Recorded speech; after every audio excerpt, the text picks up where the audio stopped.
So magkano ang ating SRP nitong ating E-Max 9 DMI? Sa E-Max 9 Premium natin is 2,998,000. Parang tatanong naman kayo, makakaakit ba yan sa mataas? Kagandahan nito yung horsepower natin is 271 horsepower tayo.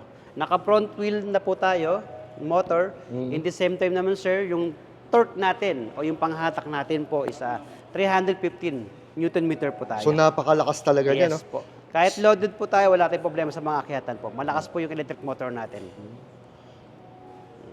So ano ba pwedeng i-Waze o i-Google Map para madaling makita itong showroom nyo dito? Ayun, sa mga gustong magpunta dito o mag-visit po sa BYD Global City, type nyo lang po BYD Global City Flagship. Lalabas na po yan sa Google Map o Waze po yan, sir.